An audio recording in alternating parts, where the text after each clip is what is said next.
Oi pessoal, sejam bem-vindos a mais um vídeo do Plantão Geek. Eu sou a Miss Walker e hoje trazendo aqui pra vocês mais uma edição do Ask Miss, que é aquele quadro onde basicamente vocês fazem as perguntas e eu respondo. E assim, no vídeo de hoje vai ter muita pergunta legal, tá? Vocês estavam inspirados ali na hora de fazer as perguntas no meu Instagram. Inclusive, lembrando que você pode acompanhar meu trabalho nas outras redes sociais também, tá? Todos os links, tudo que você precisa saber tá aí embaixo na descrição. Vai lá, segue que eu produzo muito conteúdo pra lá também, tá? Bastante Reels, bastante TikTok, esse tipo de coisa. E é claro que eu vou lembrar você aqui de deixar o seu like nesse vídeo, tá? Porque o like é muito importante aqui no YouTube. Confere se você tá inscrito aqui no canal ou não. Sem mais delongas, vamos começar aqui o vídeo de hoje que tem muita pergunta.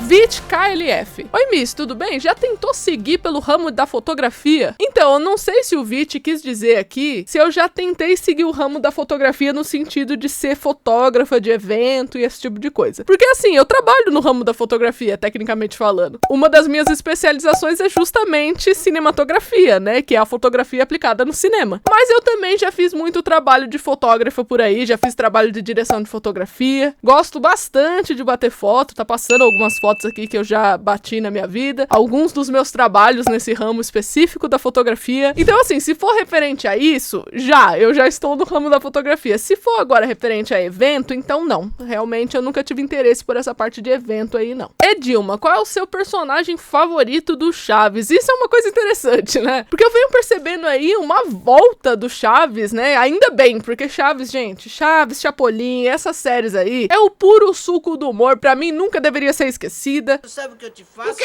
Te agarro pela cabeça assim no pescoço, te dou um golpe assim com toda a minha força e te jogo!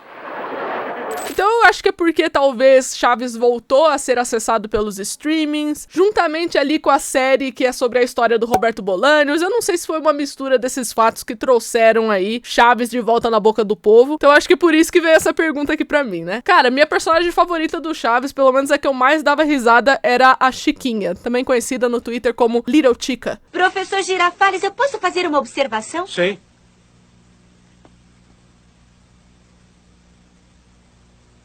Obrigada. Gente, ela tinha os melhores fechos possíveis, sabe? Até hoje eu dou muita risada daquele meme que o professor, ele tá dando aula, assim. Aí ele tá falando das notas musicais e ele fala: As brancas valem o dobro das pretas. Racista! Eu quebro muito com isso. Todos os melhores momentos da Chiquinha eu vou estar vendo. Se eu passo e vejo esses vídeos, sabe, de compilado, eu vou estar vendo. Matheus Parrela. Miss, qual foi o seu último arrependimento? Nossa, né? A gente passou de Chiquinha pra último arrependimento. Vamos começar uma sessão de terapia aqui. Mas, cara, essa pergunta é bem interessante, né? Eu gosto de pensar umas coisas assim meio reflexiva. Eu acho que talvez o meu último arrependimento tenha sido não ser muito caruda, eu diria, sabe? Principalmente nesse ramo que eu tô. Que, gente, essa coisa de criar conteúdo e tudo mais, e você buscar oportunidade, você tem que ser muito carudo, você tem que pedir umas coisas, você tem que incomodar os outros, entre aspas, tem que se fazer ser visto, então você tem que falar com um monte de gente e ficar ali, ó, no pé da pessoa e tudo mais, e aí a gente que é bem educado, né, a gente que não tá muito acostumado com esse tipo de coisa, eu sempre tendo a pensar que eu tô incomodando, que, não, né, eu já perguntei uma vez, eu vou esperar um pouquinho e tal, mas tem que ficar no pé, tem que ser carudo, aquela coisa de dar cara a tapa mesmo e bora, sabe? Vou perguntar isso mesmo, vou encher o saco aqui mesmo, porque é só assim que você vai conseguir ganhar as coisas. Só assim que você vai conseguir ganhar a oportunidade. Então eu diria que o meu maior arrependimento foi não ter exercido isso, essa parte mais caruda minha, mais cedo, que com certeza eu teria tido mais oportunidades em alguns aspectos. Só agora, nesse ano, que eu tô aprendendo a ser um pouco mais caruda. Então eu diria que esse foi o meu último arrependimento aí. Rauan Marcos, prefere séries ou filmes? Eita, essa pergunta aqui é complicada, né? Porque eu diria que eu sou uma pessoa meio de fases, né? Tem época que eu prefiro mais séries, tem época que eu prefiro mais filmes. No momento, eu tô numa fase que eu tô preferindo mais filmes. Todo dia eu tô vendo um filme novo, um filme que eu nunca vi, esse tipo de coisa. Inclusive, tem o meu Letterboxd, né? Que é uma rede social voltada justamente pra essa questão de filmes. Aí na descrição, caso você tenha também, caso queira me seguir lá, ver algumas reviews, né? Que não é todas as críticas de filme que eu trago aqui pro canal, eu só trago aquelas que vocês pedem, ou então que vocês mostram interesse. esse. Então assim, caso você queira ver todas as resenhas, todas as críticas que eu venho fazendo, é só me seguir lá no Letterboxd. Juan Matheus, em quais cenas de Stranger Things você chorou e por quê? Manda salve, sou seu fã. Um beijo pra você, Juan. Muito obrigada aí pela sua pergunta. Cara, eu não sou muito de chorar assistindo série, né? Eu já falei isso algumas vezes aqui no canal. Mas eu diria que só teve 2 momentos que eu chorei em Stranger Things. Um na primeira temporada, na primeira vez que eu assisti, que é aquela cena que o Hopper ressuscita o Will, que tá passando uma sequência maravilhosa. Eu amo essa cena, é tipo top cenas favoritas de Stranger Things inteira pra mim. E eu me emocionei bastante quando eu assisti ela a primeira vez. Agora, o segundo momento que eu me emocionei é um pouco diferente. Eu nunca vi uma pessoa falando que chorou nesse momento de Stranger Things. Que seria o momento que a Max tá discursando ali, né? Ela tá revelando ao Vecna que quando o Billy morreu, ela desejou ser levada também, né? Ela desejou morrer também. Todo esse discurso da Max, gente, olha, as minhas amigas que estavam assistindo comigo são testemunhas. Eu não sei porquê, eu senti tudo aquilo, do nada começou as lágrimas fazer aqui efeito. E aí eu lembro que foi um momento que depois da cena a gente tinha até pausado, né? Pra tipo, uma menina ia no banheiro, a outra ia pegar um refri ou qualquer coisa assim. E aí eu fiquei muito emocionada, cara. Tipo, eu fiquei assim no cantinho e eu percebi que eu comecei a chorar. Isso porque esse discurso todo da Max, ele refletiu muito comigo, né? Eu tenho as minhas questões com saúde mental, eu tenho as minhas questões com dinâmicas problemáticas que eu já tive na minha vida. Então, aquele tipo de sentimento que a Max estava compartilhando ali, eu já tinha sentido. E aí eu achei muito delicado e muito específico e eu acabei me emocionando. Então, eu diria que foi esses 2 momentos de Stranger Things que eu fiquei bem emocionada. Jonas, Miss, qual seria o seu conselho para uma pessoa que quer começar a trabalhar com cinema? Eu diria que o principal conselho é: exerça a sua criatividade e use o que você tem. Porque assim, gente, quando a gente vai começar a trabalhar com cinema, pensar em audiovisual, é claro que a gente quer ter uma câmera 4K, que a gente quer fazer aquelas movimentação de filme hollywoodiano e um monte de coisa assim, só que às vezes a gente não tem esse recurso. Então a gente tem que condicionar os roteiros que a gente tá escrevendo, as narrativas que a gente tá pensando, de acordo com o que a gente tem no momento ou que a gente pode vir a adquirir ali naquele momento. Então assim, dá pra você fazer cinema filmando aí um curta com o seu celular. Mas eu não tenho microfone, né? O áudio do filme vai ficar uma bosta. Faz um filme mudo, pensa num filme mudo, pensa num filme que tem uma trilha sonora, chama aquele seu amigo que toca violão pra fazer a trilha do filme. Então assim, trabalhe muito com os recursos que você tem, não os recursos que você gostaria de ter. Eu acho que esse é o principal conselho que eu posso dar pra uma pessoa que tá interessada em cinema. A gente tem muitas ideias, só que essas ideias têm que se encaixar com aquilo que é possível. PHzinho, o que você acha de La Casa de Papel? Cara, eu tenho umas críticas de La Casa de Papel aqui no canal, inclusive eu vou deixar aqui no card, mas basicamente eu acho que La Casa de Papel é uma série que começou muito bem e acabou muito mal. Eu acho que essa série teve uma longevidade, assim, muito além da conta, era pra ter acabado ali na primeira temporada mesmo, não era pra ter continuado. É um negócio, assim, que tinha uma chance muito grande de dar errado nas outras temporadas. Apesar das outras temporadas ter apresentado uma personagem que eu gostei muito, é uma das que eu mais gostei de La Casa de Papel inteira, que é a Sierra. Sim, me julguem. Eu acho muito top essa personagem, ela devia ter entrado antes pra mim. Mas enfim, é apenas minha opinião, né, de La Casa de Papel. Lani Rodrigues, Miss, quantos livros vão ter de As Crônicas do Novo Mundo? Pra quem não sabe, As Crônicas do Novo Mundo é a minha saga de livros, gente. Sim, eu sou autora publicada e premiada, pra quem não sabe, tá? Eu já lancei o meu primeiro livro, O Vale da Morte, que é o primeiro livro dessa franquia aí, chamada As Crônicas do Novo Mundo. E eu já contei uma história uma vez aqui, que eu planejei fazer uma trilogia, só que eu tive que dividir essa trilogia no meio. Ou seja, se tudo der certo, vai ser ali por volta de 5, 6 livros pra essa franquia. Inclusive, esse é um ótimo momento aqui pra quem quer conhecer o meu trabalho, né? Pra quem quer conhecer a minha escrita, porque vai sair uma edição mega ultra especial, uma edição toda turbinada do Vale da Morte, que é justamente o primeiro livro. Então é uma porta de entrada ótima pra quem quer conhecer, e também pra quem já conhece, você pode ter uma edição fantástica. Gente, sério, vocês não têm ideia do quão maravilhosa essa edição tá. Você tem uma qualidade superior no material, tem uma revisão nova, uma diagramação nova, você tem ajustes em algumas cenas, então o livro ficou mais dinâmico. A pré-venda começa dia 31 de outubro, então fica de olho lá nas minhas redes sociais, porque se tudo der certo vai vender na Amazon, vai ter livro digital, vai ter livro físico, tudo aí pra vocês conseguirem adquirir, tá bom? Elias Souza, Miss, o que você acha que pode estar causando essa demora na divulgação de Stranger Things 5? Cara...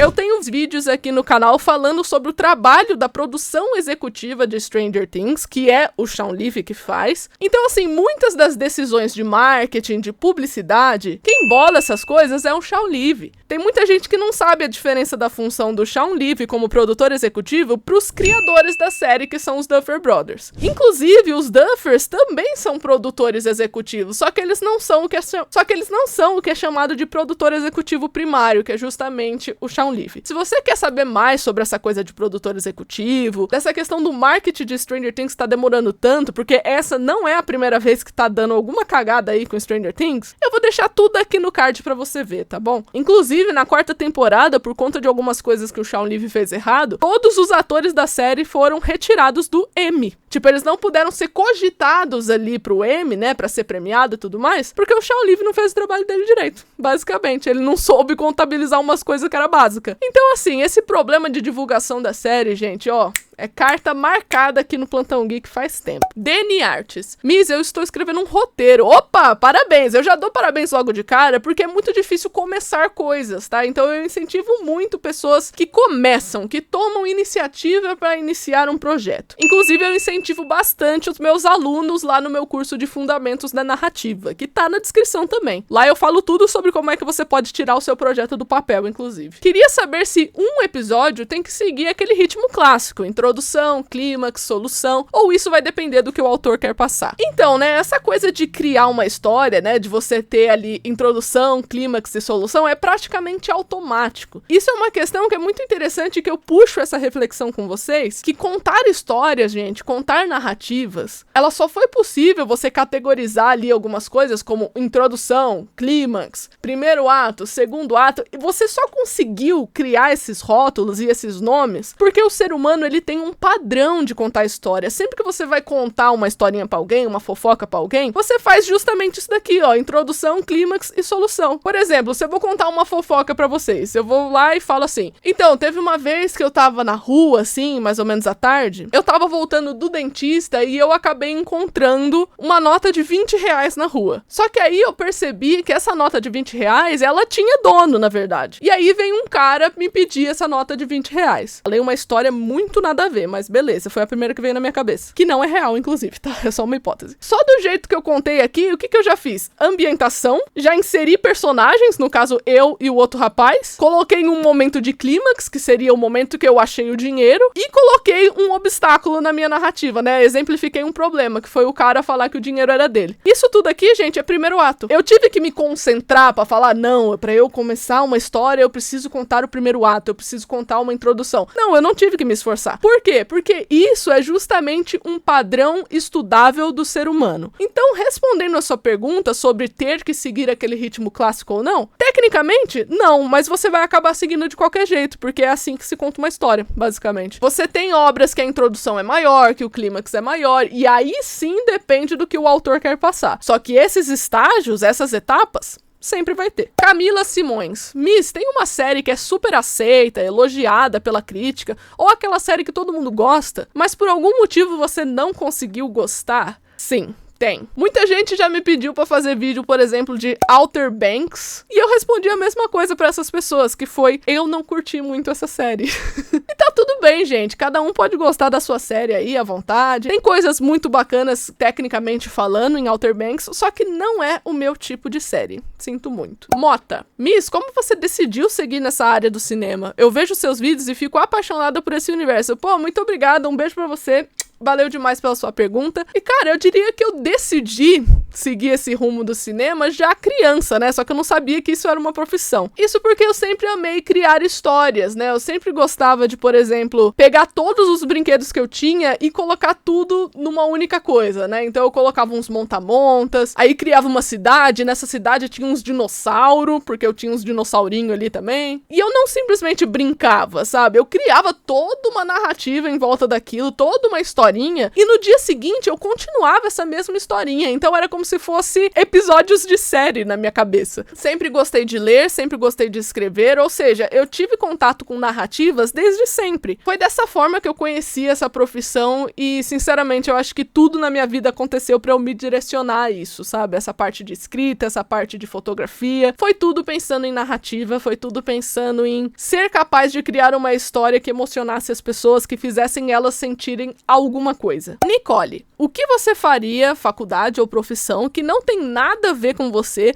mas com uma parte estranha de você? Cara, eu acho que eu escolheria alguma coisa no campo da saúde, assim, tipo medicina, algumas coisas assim, porque eu gosto muito de biologia, eu gosto muito de genética. Eu sempre pensei, por exemplo, que se o mundo tivesse em situações de crise, como está hoje, e eu tivesse um curso de medicina, eu fosse médica ou qualquer coisa assim, eu facilmente seria aquela pessoa que entra pra Cruz Vermelha, que vai pra local de guerra pra tentar ajudar, sabe? Mas é claro, isso é muito distante, assim, dos meus gostos. Cara, eu tenho fobia de agulha, sabe? Então, realmente é uma parte muito estranha de mim que eu admiro bastante. Marcos, se tivesse a oportunidade de dirigir ou roteirizar um episódio da 5ª temporada de Stranger Things, qual seria e por quê? Cara, eu escolheria o primeiro, honestamente. Eu gosto muito de fazer introduções de tema, primeiros atos, esse tipo de coisa eu acho muito bacana fazer. E eu adoraria fazer a continuação ali do final da 4ª temporada na série. Então eu escolheria esse, com certeza. O primeiro episódio da 5ª. Rômulo, Miss, o que acha da Afrodite sendo interpretada por mais de uma atriz? Primeiramente, oi Rômulo, tudo bem? Você por aqui? Segundamente, eu acho muito interessante, cara, porque nos livros de Percy Jackson, que é justamente sobre isso aqui, né, a pergunta do Rômulo, a Afrodite, ela se parece fisicamente de formas diferentes para as pessoas, né? Vai de acordo ali com os sentimentos dessa pessoa em questão. Então, pra mim, é muito brilhante que a Afrodite seja interpretada por mais de uma atriz, até porque ela se coloca desse jeito aí pelo mundo, dessa mesma forma, né, com rostos diferentes. Então, pra mim, foi um acerto muito grande. Samuel,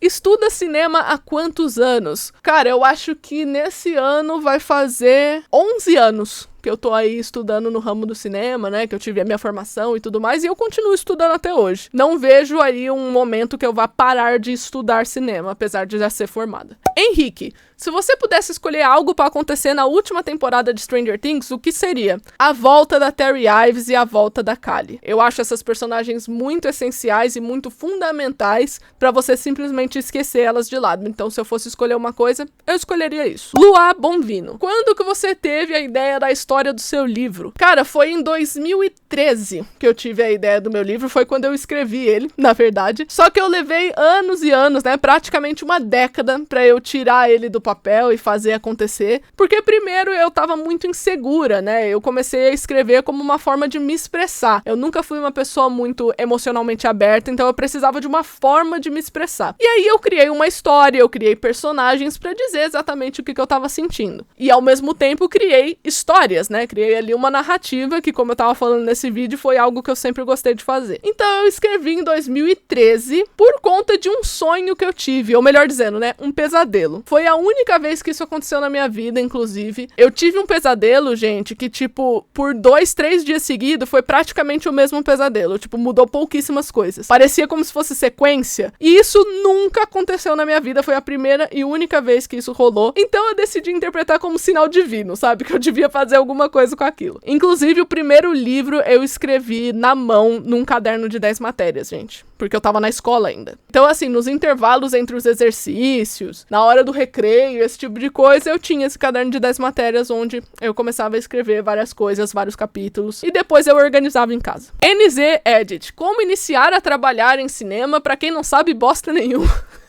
Estuda, cara, estuda. Esse é o conselho primordial pra qualquer carreira que você quiser seguir na sua vida. Se você quer mesmo, entra de cabeça, estuda, vai atrás de leitura sobre, vai atrás de palestra, vai ver vídeo no YouTube, vai ver tudo que você puder para você se informar. Hoje a gente tem uma coisa incrível chamada internet que dá para ser usada pelo bem. Então, assim, como iniciar a trabalhar em cinema? estude. Estude o assunto, vai entender o que você gosta, o que você não gosta. Você gosta de escrever? Você gosta da fotografia? Você gosta de fazer o filme acontecer? De repente você pode ser um produtor. Faça a si mesmo essas questões para você entender aonde que você tem que começar os seus estudos. E por último, e não menos importante, a última pergunta aqui é do Carlos Eduardo. Se você pudesse ter sido a roteirista de qualquer filme ou série que você não vê quase problema nenhum no roteiro, qual seria? Sem sombra de dúvidas, This Is Us. Gente, o que deve ser você trabalhar ali na sala de roteiro de This Is Us? Cara, a quantidade de coisa que você deve aprender numa sala de roteiro como This Is Us é imensurável. Eu já falei uma vez que eu acho que essa série é a série mais bem escrita que eu já vi em toda a minha vida, e eu continuo com essa opinião. Então, com certeza, eu amaria trabalhar em This Is Us. Você nem precisava me pagar, só me deixava ficar ali na sala de roteiro, prestando atenção como é que é o processo deles, que eu já ficava bem feliz. Admit that you love Randall more. We can stop pretending to be this perfect little family. He was easier and he didn't recoil when I touched him, and he wasn't some sullen teenager who was angry at me for no reason, and he didn't abandon me and move away after his father died. Mas então é isso, eu espero que vocês tenham gostado do vídeo de hoje. Não se esquece de se inscrever no canal e deixar o seu like, porque isso me ajuda demais. E compartilha esse vídeo pra todo mundo que você conhece que gosta de filmes, gosta de série e também, é claro, né, que gosta de cinema, que é uma das coisas que a gente mais fala aqui no Plantão Geek. E eu vejo vocês no próximo vídeo. Tchau!